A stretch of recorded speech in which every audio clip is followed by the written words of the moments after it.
Today on Haltech Heroes, I've come to Reading, Pennsylvania, and I'm going to give you the behind-the-scenes tour of hard racing. Now, this is not one, but two mid 5-second Pro Mods, so get excited, this is going to be cool.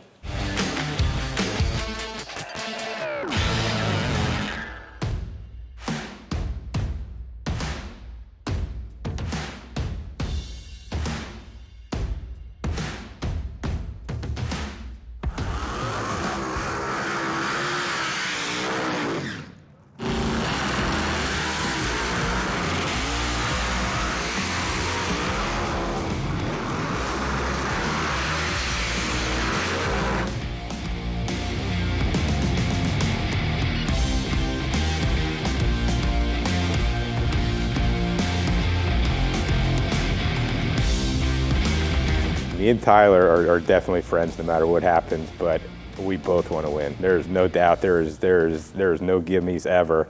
I mean, if he earns it, he earns it, but if he don't, he don't. I mean, this is definitely cutthroat when it's out there to race. But I can tell you, after the final round at Yellow Bullet, I mean, I think we both jumped out of the car and gave each other a hug. So it's competitive, but it's also very collaborative. I'm going to give you a little behind the scenes here of the two quickest and fastest Haltech powered cars in the world. Now, I challenge you to find two 68 Camaros anywhere in the world more identical or more powerful. We've got Kevin McCurdy's blue 68 and we've got Tyler Hard's black 68, side by side, 5.5 seconds each. Awesome. Down here in the business end of things, the engine bay, it speaks my accent. We've got a Noonan Race Engineering engine in there. That's another Australian company, even though they are based here in the US now. 4.9-inch bore space, Hemi-based, 521 cubic inches. It's running 12:1 compression ratio, turning the thing to just over 10,000 RPM. We've got a ProCharger, direct driven off the crank right here, pushes about 50 pounds into the intake. I'm guessing over 3,000 horsepower is coming out of this thing, and from the time slips, that's probably about right. The fuel system here, we're running 16 precision fuel injectors. They're 550 pound an hour in each, so that's 1,100 pounds an hour worth of fuel. They're sequentially injected and also staged through the Elite 2500 plus the race expansion module that's in there. We've got 8 Haltech IGM-1A coils that handle the spark timing. And to get a 5.5 second car down track, you need a bunch of sensors to do a whole lot of things. So we've got shock travel sensors here, we've got ride height sensors, we've got a dry shaft RPM sensor. We actually need to look at the whole vehicle. And in this case, the ECU is actually controlling the power delivery based on all of those inputs.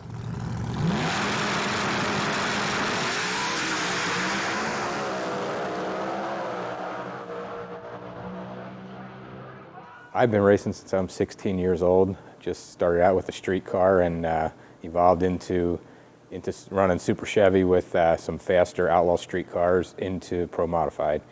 And from there, got involved with Brian and Tyler, and we have become a pretty good team to be reckoned with. And for me, I started, I think, I was racing BMX when I was like 5 years old. Always liked motorcycles and stuff, but really didn't race a competitive car until about 2008. Started with Super Stock and then Top Sportsman, and then moved over a handful of years ago to racing a Pro Mod, alongside of Kevin.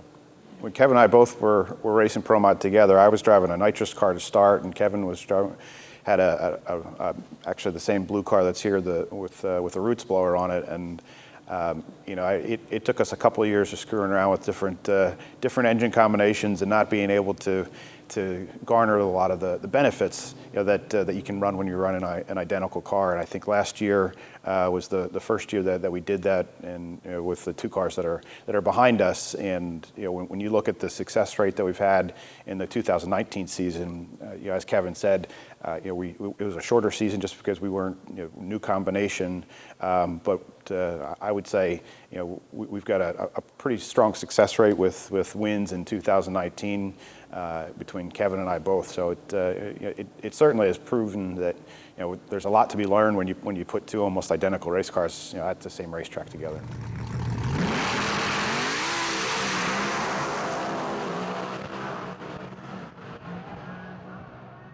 We had roots blower cars, both of us in 2018 had roots blowers on the cars, and we we kind of felt that we went about as fast as we could possibly go with the roots blower without buying or getting in a lease program with the roots blowers, and we just didn't want to go down that road. So seeing Eric Gustafson, which was one of Patrick Barnhill's customers, was having really good success with the ProCharger, and we seen Eric Dillert. Eric Dillert was the Proline car.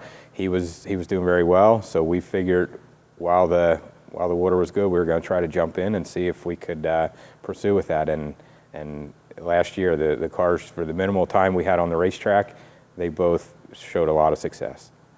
One of the things I really like about the ProCharger setup is it keeps the weight a long way forward and down low, as opposed to a turbo setup that would have the turbo sitting normally up here fairly high and behind the front wheel.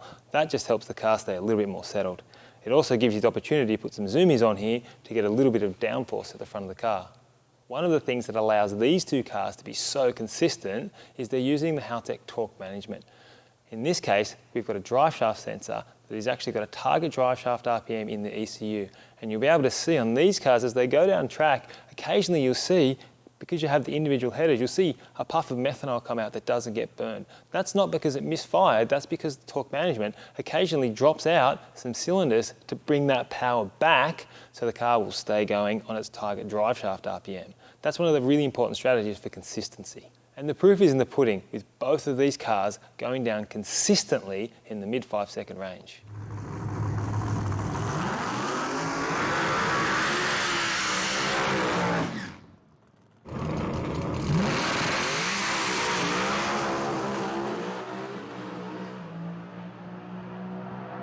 We did have a really strong 2019 season, even though we got a late start.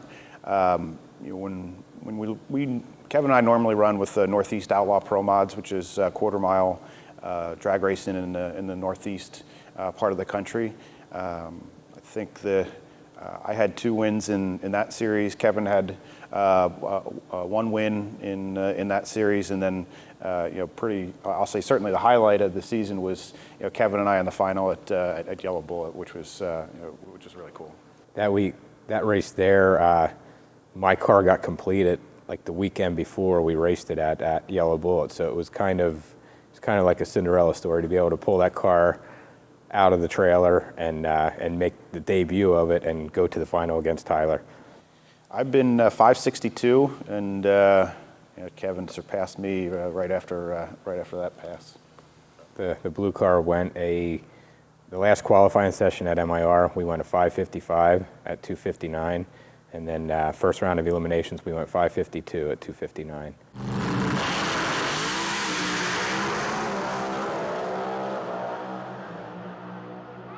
And looking at these two cars is a little bit like one of those pictures that's got 2 identical pictures and they've just got the smallest amount of differences. Apart from the paint job, they're almost identical. So these 3 knobs here are the ones that the crew chief will make adjustments to on the line based on the conditions at the very specific moment in time that the car's going to go down the track.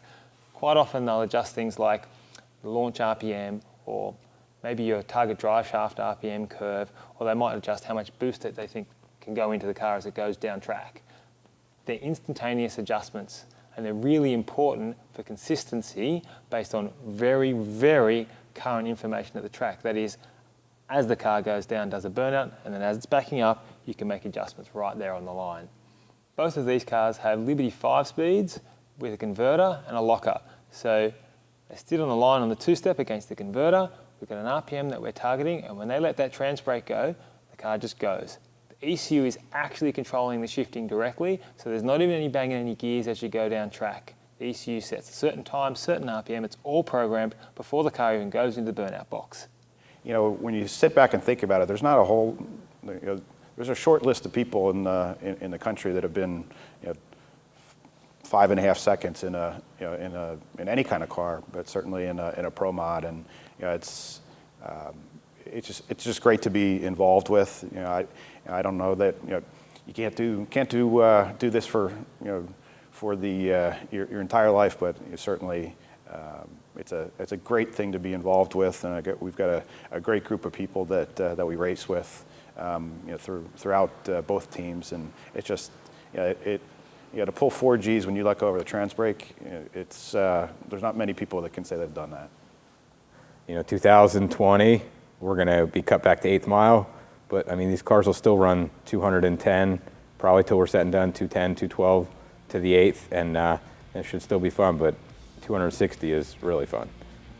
I hope we've been able to capture just how beautiful these cars are. The attention to detail is meticulous, and not only are they beautiful, they're badass, they're fast. 5.5-second cars, actually the 2 fastest and quickest Haltech powered cars anywhere on the planet.